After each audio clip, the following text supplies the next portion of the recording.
du Fils et du Saint-Esprit. Amen. Eh bien, bienvenue à cette mini célébration. Aujourd'hui, c'est le dimanche de Pâques. Nous célébrons la résurrection de Jésus.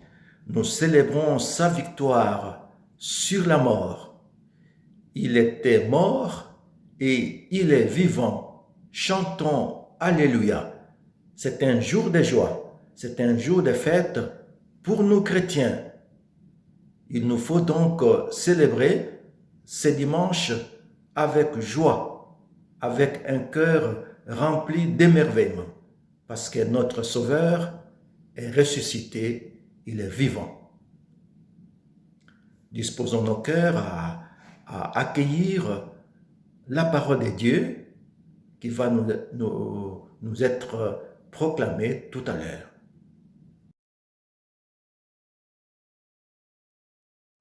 Lecture du livre des Actes des Apôtres. En ces jours-là, quand Pierre arriva à Césarée chez un centurion de l'armée romaine, il prit la parole et dit : « Vous savez ce qui s'est passé à travers tout le pays des Juifs depuis les commencements en Galilée après le baptême proclamé par Jean. Jésus de Nazareth, Dieu lui a donné l'onction d'Esprit Saint et de puissance. Là où il passait, il faisait le bien et guérissait tous ceux qui étaient sous le pouvoir du diable, car Dieu était avec lui. Et nous sommes témoins de tout ce qu'il a fait dans le pays des Juifs et à Jérusalem. Celui qu'ils ont supprimé en le suspendant au bois du supplice, Dieu l'a ressuscité le 3e jour. Il lui a donné de se manifester, non pas à tout le peuple, mais à des témoins que Dieu avait choisis d'avance, à nous qui avons mangé et bu avec lui après sa résurrection d'entre les morts. Dieu nous a chargés d'annoncer au peuple et de témoigner que lui-même l'a établi juge des vivants et des morts. C'est à Jésus que tous les prophètes rendent ce témoignage. Quiconque croit en lui reçoit par son nom le pardon de ses péchés. Parole du Seigneur.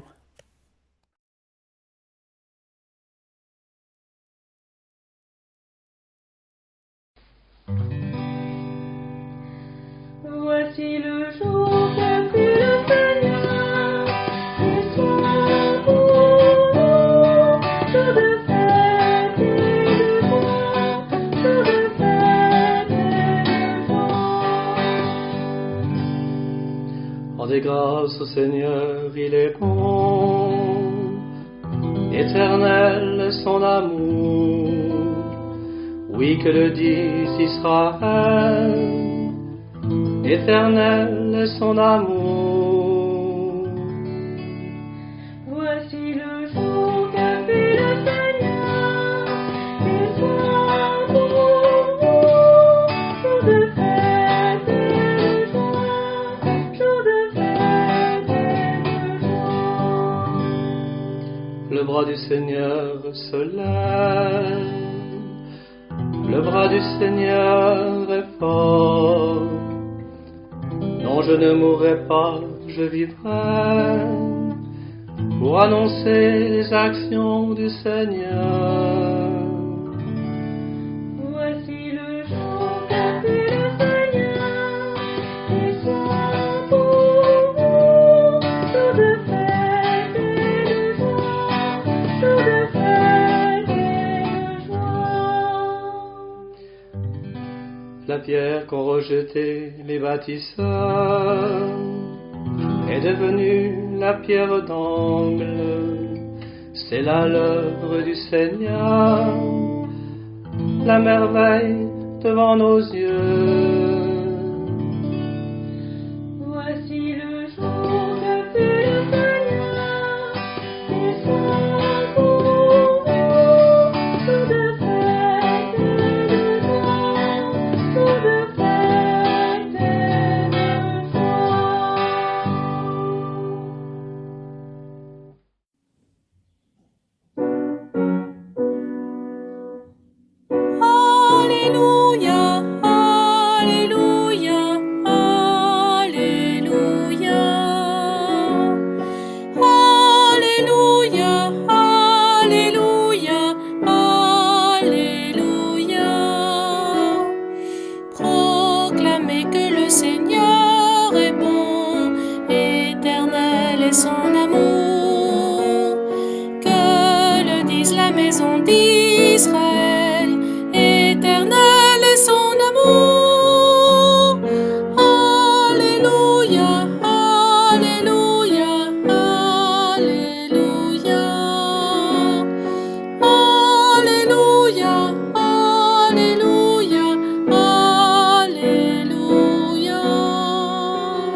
Évangile de Jésus-Christ selon Saint Jean, au chapitre 20. Le premier jour de la semaine, Marie-Madeleine se rend au tombeau de grand matin. C'était encore les ténèbres. Elle s'aperçoit que la pierre a été enlevée du tombeau. Elle court donc trouver Simon-Pierre et l'autre disciple, celui que Jésus aimait. Et elle leur dit, « On a enlevé le Seigneur de son tombeau et nous ne savons pas où on l'a déposé. » Pierre partit donc avec l'autre disciple pour se rendre au tombeau. Ils couraient tous les deux ensemble, mais l'autre disciple courut plus vite que Pierre et arriva le premier au tombeau. En se penchant, il s'aperçoit que les linges sont posés à plat. Cependant, il n'entre pas. Simon-Pierre, qui les suivait, arrive à son tour. Il entre dans le tombeau, il aperçoit les linges posés à plat, ainsi que le suaire qui avait entouré la tête de Jésus, non pas posé avec les linges, mais roulé à part à sa place. C'est alors qu'entra l'autre disciple, lui qui était arrivé le premier au tombeau. Il vit et il crut. Jusque-là, en effet, les disciples n'avaient pas compris que selon l'Écriture, il fallait que Jésus ressuscite d'entre les morts. Frères et sœurs, voilà l'évangile de la résurrection qui nous est rapporté par Jean. Il vit et il crut. Il s'agit bien entendu de l'apôtre Jean qui vit cette expérience de la foi. Avant d'arriver à cette certitude, il a vu, il a compris et enfin il a cru. Il est donc passé du simple fait de voir quoi? De voir les linges qui étaient posés par terre. Et il est passé à la compréhension et enfin à la foi. L'évangile de la résurrection nous parle de plusieurs courses qui ont lieu le matin de Pâques. D'abord, c'est Marie-Madeleine qui se rend au tombeau et qui trouve que la pierre a été enlevée. Elle court vers Simon-Pierre et Jean pour leur dire, on a enlevé Jésus de son tombeau et on ne sait pas où on l'a déposé. Ce qui veut dire que le corps de Jésus est introuvable. Et Pierre et Jean courent aussi vers le tombeau de Jésus, vers Jésus. Il y a donc trois personnages dans ces récits qui vont nous parler de la résurrection de Jésus. Et chaque personnage a donc un regard vis-à-vis de ces phénomènes étranges qui viennent de se produire. L'absence de Jésus au tombeau. Marie-Madeleine d'abord. Marie-Madeleine, ce qui l'intéresse, c'est la pierre. Il n'y a plus de pierre à l'entrée du tombeau. Et il n'y a que ça. Il n'y a que ça qu'elle a vu. Il n'y a plus de pierre à l'entrée du tombeau. Et elle court pour trouver Simon-Pierre.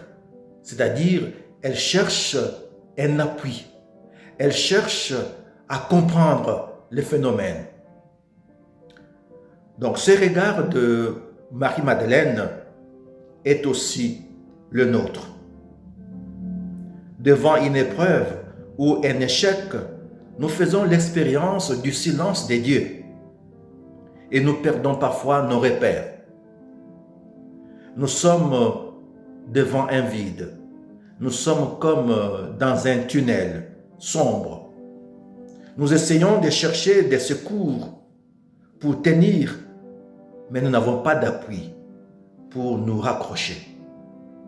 Oui, il peut y avoir des tombeaux vides dans nos vies. Le deuxième regard, c'est celui de Pierre. Pierre, lui, il est parvenu à rentrer dans le tombeau avec son courage d'homme pour affronter le silence du tombeau. C'est comme un médecin légiste, il observe, il touche les linges. Pierre n'ira pas plus loin dans son observation. Il ne tire pas de conclusion. Ce regard de Pierre est aussi parfois le nôtre. Très souvent, nous cherchons à faire parler Dieu, à lui demander qu'il se manifeste, qu'il parle, qu'il donne la preuve de son existence. Nous n'allons jamais au bout de notre observation. Et le troisième regard, c'est celui de Jean. Comme nous dit le texte, c'est alors qu'entra l'autre disciple qui était arrivé le premier au tombeau. Il vit et il crut. Posons-nous la question, qu'a-t-il vu Jean? Eh bien, il a vu tout ce que Pierre a vu, pas plus, pas moins. Jean, nous devons le savoir, est celui qui a posé sa tête sur le cœur de Jésus. Il est le seul à avoir senti les battements du cœur de Jésus. Et en entrant dans le tombeau, il sait que le cœur du Maître ne s'est jamais arrêté de battre. L'amour ne peut pas être arrêté. Il n'avait pas besoin de preuves surnaturelles pour dire que le Christ est ressuscité. Il a vu le linceul et tout le reste. Ensuite, il a compris. Et enfin, il a cru. Croire en la résurrection à cause du linceul et de linge, n'est-ce pas que cela paraît un peu absurde? Et pourtant, c'est à partir de ces signes modestes que Jean parvient à croire en la résurrection. On s'attendait sans doute à un fait spectaculaire, mais Dieu opte pour des signes simples, humbles, le tombeau vide, le linceul abandonné à l'écart, des signes qui ne peuvent interpeller que l'homme de foi. Comme Marie-Madeleine, Pierre et Jean, nous courons, nous aussi.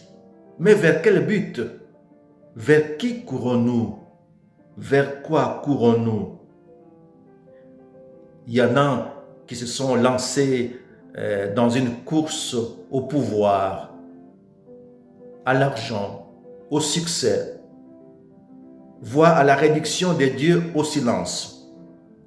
À regarder de près ce qui se passe, nous sommes loin de la modestie du matin de Pâques. Le christianisme est né à partir du tombeau vide.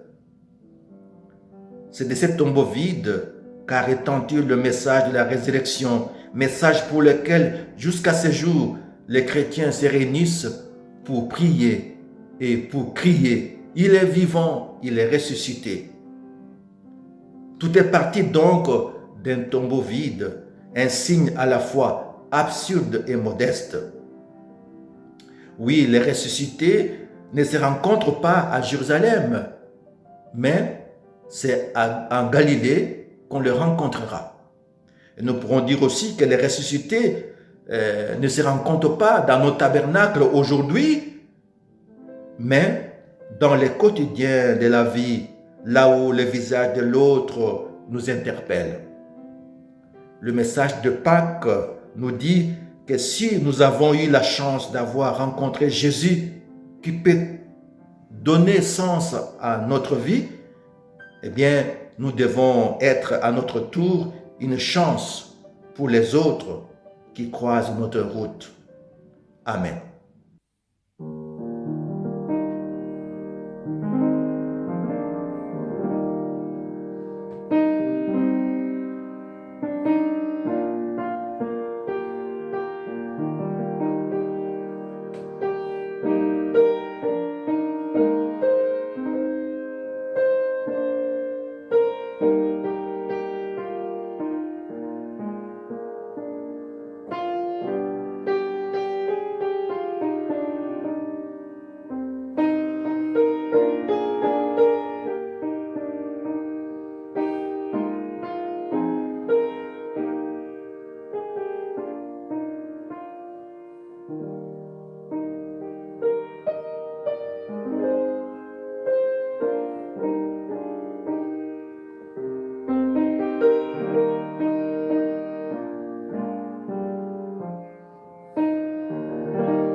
en cette période difficile, si bouleversante, pour toutes les personnes qui s'accrochent à la vie, pour leur famille, pour tous ceux qui soignent, rassurent, guérissent, qui donnent sans compter, pour ceux qui travaillent quotidiennement pour maintenir l'équilibre vital, et pour ceux aussi dans l'ombre.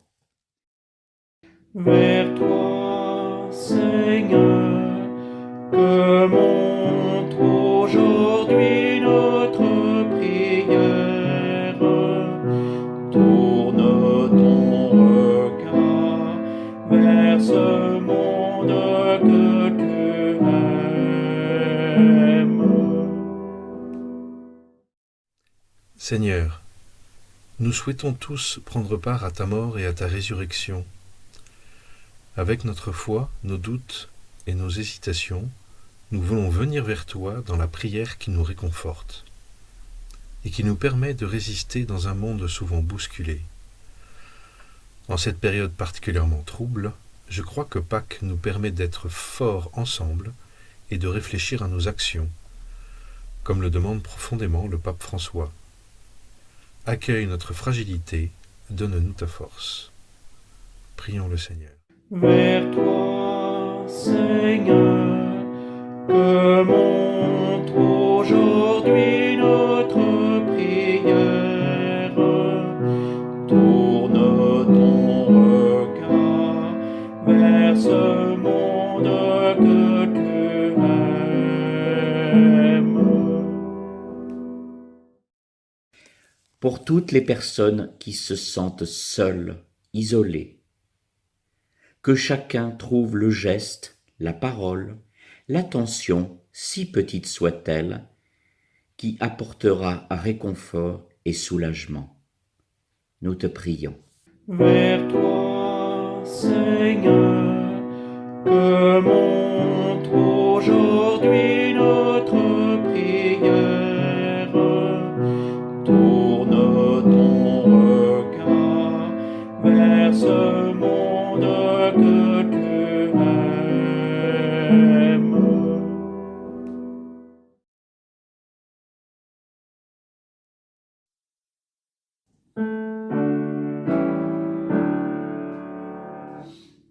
Marie, témoin d'une espérance, pour le Seigneur tu t'es levée. Au sein des peuples de l'Alliance, tu me fais signe d'avancer. Toujours plus loin, toujours plus loin. Mère du Christ et notre mère, tu bénis Dieu, printemps de vie. En toi l'Esprit fait des merveilles, avec amour il te conduit. Marie, témoin d'une espérance, pour le Seigneur tu t'es levée.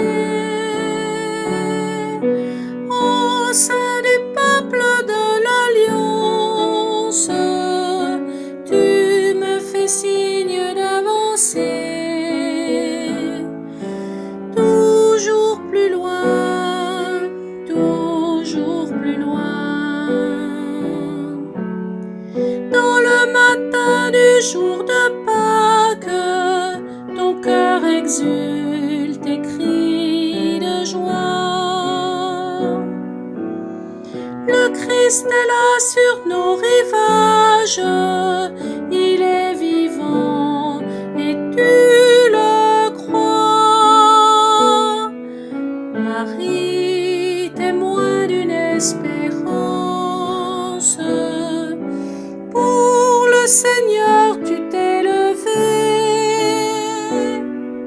Au sein du peuple de l'Alliance, tu me fais signe d'avancer. Toujours plus loin,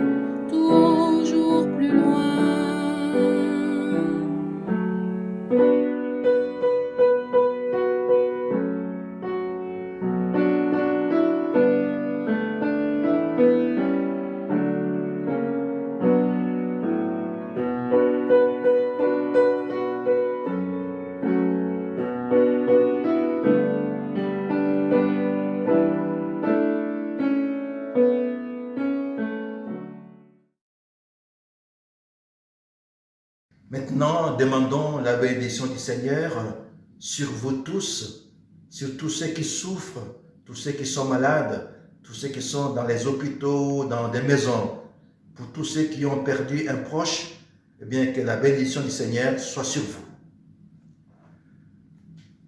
Que demeure en vous la grâce de Dieu, la grâce pascale qu'il vous offre aujourd'hui, qu'elle vous protège de l'oubli et du doute. Amen.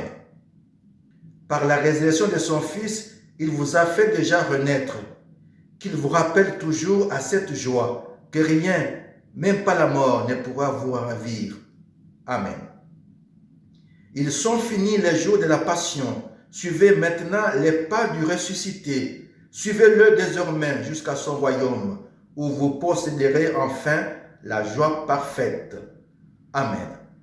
Et que Dieu Tout-Puissant vous bénisse, le Père, le Fils et le Saint-Esprit. Amen.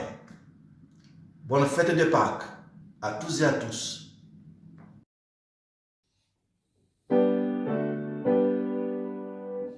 Criez de joie, Christ est ressuscité. Il est vivant comme il l'avait promis. Alléluia, Christ est ressuscité. Il nous ouvre la vie. Au milieu de notre nuit, la lumière a resplendi. La vie a détruit la mort. Christ ressuscité. Criez de joie, Christ est ressuscité. Il est vivant comme il l'avait promis. Alléluia, Christ est ressuscité. Il nous ouvre la vie. Vous les anges, louez-le. Exultez depuis les cieux. Tous les vivants, louez-le. Christ ressuscité. Criez de joie, Christ est ressuscité. Il est vivant comme il l'avait promis. Alléluia, Christ est ressuscité. Il nous ouvre la vie. Louez Dieu dans sa grandeur. Louez Dieu notre Sauveur. Sans fin louez le Seigneur. Christ ressuscité. Criez de joie, Christ est ressuscité. Il est vivant comme il l'avait promis. Alléluia, Christ est ressuscité. Il nous ouvre la vie. Accueillez en votre cœur Jésus-Christ, l'agneau vainqueur. Il est le chemin, la vie. Christ ressuscité. Criez de joie, Christ est ressuscité. Il est vivant comme il l'avait promis. Alléluia, Christ est ressuscité. Il nous ouvre la vie.